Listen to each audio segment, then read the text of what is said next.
Hello, everybody. It's about that time. Let's go see what's in the fridge today.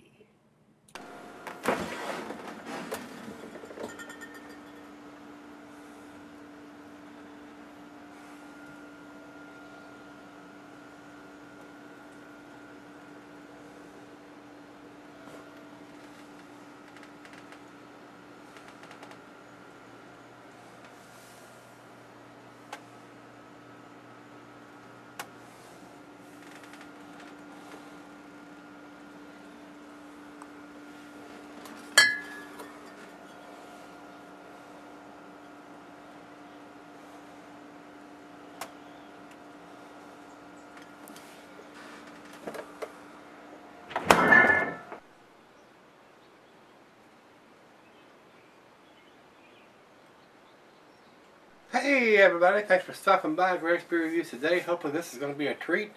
I picked this one up. I think I picked it up in Greensboro when I did my Florida trip. And because I hadn't seen it here, doesn't mean it's not here. Just happened to see it there and it caught my eye. And I said, oh, let me try that. So I picked it up. This is Great Divide Brewing's Orabelle. And what that is an Abbey Triple. ABV on this, it says is 8.3 here on Rate Beer. That's what it's got here on the bottle. It says bottled on December 19th of 2014. And this is, like I said, it's a triple, so there's no reason why you couldn't sell her this beer. Commercial description on this one says, Orabelle is brewed with barley, wheat, and rye. This Belgian-style triple is a golden beauty. It's 2 yeast strains, orange peel, and a dash of coriander impart surprising complexity and richness to this delicate ale. Don't let Orabelle's nature fool you. This is one flavorful brew. Watch out, she's a charmer. One sip and you'll be in love. Well, we'll see about that. Got a date on it though, guys. Yay! Even though it was done in December of 2014, it's a triple. 8.3% in this style of beer. Should keep very well. I mean, you should be able to keep this for quite a while. Food pairings for this style of beer. Says here, cuisine is the Mediterranean.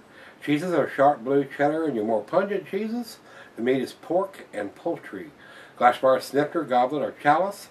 I got my favorite glass here today, guys.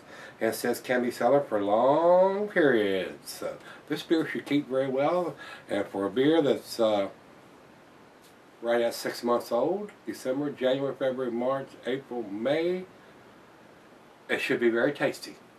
Been in the bottle for 6 months, it should be just right. But like I said, if you want to keep this 2, 3, 4, 5 years, I can think of a reason why you could not. So let's get the cap off of this puppy and get it in the glass. And Great Divide does some really good beers, they really do. I have not had this particular one before, so let's see what it brings to the table. Into the glass we go.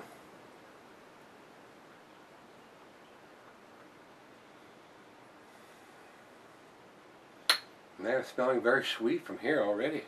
Wow. About a finger of head on that pour. Very, very orangey tangerine, like orangey tangerine in color. Very cloudy. Can't see the bulb through the beer at all, guys. Very light in color, very cloudy. And them using wheat, very reminiscent of a lot of wheat beers, which are kind of cloudy. Let's get a nose on it and see what we got. Oh, right off the bat, you get that Belgian yeast, that funky Belgian yeast going on there. Very, very nice. Very citrusy. Oranges, tangerines, a lot of lighter fruit. I mean, apples, pears, apricots. I'm getting the coriander, maybe some hint of cloves in there. I do like a nice Belgian every now and then. I wouldn't want to drink this style of beer every day, but it is a very nice change up for this guy. Oh man, it smells good. Cheers, everybody. It's time to get it on.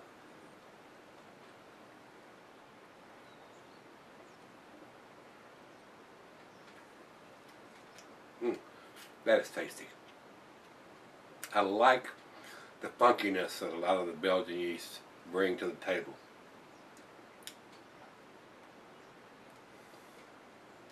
And with the wheat, and like I said, it says barley, wheat, and rye. It's got all three of some great grains in there. I'd say most of the beers are brewed with barley, and now that the rye and the wheat beers are making the scene over the last 10 years or so, they lend an extra delight to the beers, because they all three bring something a little different to the table. Where the rye, the barley has a little spiciness going on there, and the wheat gives them a nice mouthfeel a lot of times, and a hint of some cloudiness in there, especially if it's unfiltered.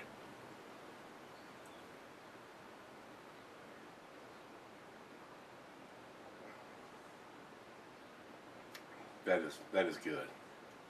That is good. It is definitely a nice change for me from your typical ales and IPAs.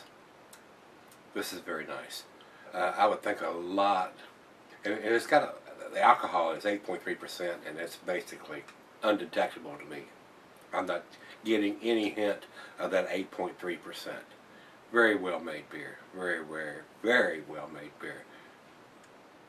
When you can make a beer that big, and it's not like it's a 10 or a 12%er, but when you can make an almost 8.5% beer, and you can't taste the alcohol in it, that's bravo. I mean, that's very well made, especially for this style. Because I've had some very boozy beers in my day.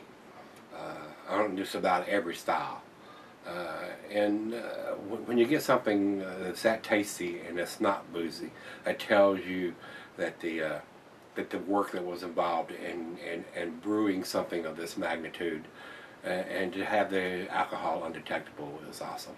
So, well, let's right out of the fridge instead of me sitting here flapping my gums about how awesome it is. Let me go see if the other half thinks it's awesome, and we'll come back and do the final chug and rate on this one. Be right back, guys. Alright, guys, I'm back. Got just a little left. To me, the yeast is a little subdued in here. For a Belgian style triple, the yeast is kind of faint. I am getting some of that spiciness now that it's warmed up from the rye. The coriander is there, the cloves. It's very subdued though. Maybe an entry-level triple, if you will. There are a lot of nice things going on with this beer. It's very well made, like I said, because I'm not getting any of the alcohol. But it's a little on the subdued side. The clove and coriander is there. The rye spiciness is there, like I said. And the Belgian yeast is kind of low-keyed. I mean, when I first took the drink out of it, right out of the fridge, I was getting that, but now that it's warmed up, it's kind of mellowed out. Kind of very easy drinking, though, for an 8.3%er. Like I said, there's a lot of other triples that have a lot more flavor than this, but it's still a very well made beer with the alcohol basically non-existent in the taste to me. But I enjoyed it. It's a nice change up for me from what I typically drink, and the pales and the IPAs and stuff. So I enjoyed it. Very nice. And Great Divide has been dating their stuff for a long time. So thumbs up to those guys out there for doing their dating thing. It says here right on the bottle, it's bottled on December 19, 2014, 8.3% of alcohol, written right here on the label. Doesn't have the IBUs listed here, and I would think it's not real excessive. If I was just throwing a number out, to me it tastes like it's probably in the 40s or 50s, just a guess. So it's not very bitter at all, very easy drinking, a very nice sipper. To me, a great entry-level triple, if you will, if you wanted to try to get into something in this style. So very well made. I keep saying that, but it is. It's a very well made triple because of the alcohol content and not being detectable for an 8.3%er. So let's do the final chug on this one.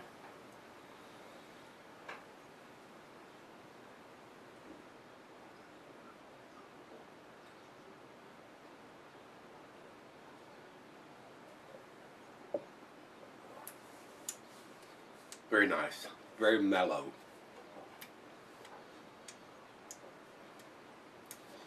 The coriander's there. The clove's there. The spiciness from the rye is there.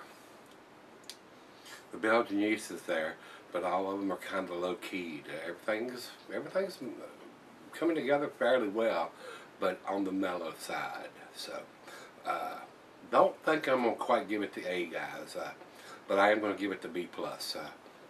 I think it's a 7 in the style, guys, B+. If I was putting a numeric rating on this, it would probably be an 88 or 89. It is kicking on the door to be an A beer as far as I'm concerned. So, yeah, that's where I'm going to leave it. 88 or 89 from me, almost kicking the door down on a 90. So, let's go over to Beer Advocate. Beer Advocate says 87, which is in their very good range. And Rate Beer says 89 overall and 88 in the style. So we're all probably pretty much agreement on this beer. It's at the top of the B scale. Very, very nice beer. Entry-level triple, if you will, from me. So if you've had this one from Great Divide, their Orabelle, which is an Abbey triple, let me know what you think. And come on back tomorrow. We're going to walk in the kitchen and see what's in the fridge. Come on back. We'll see you then.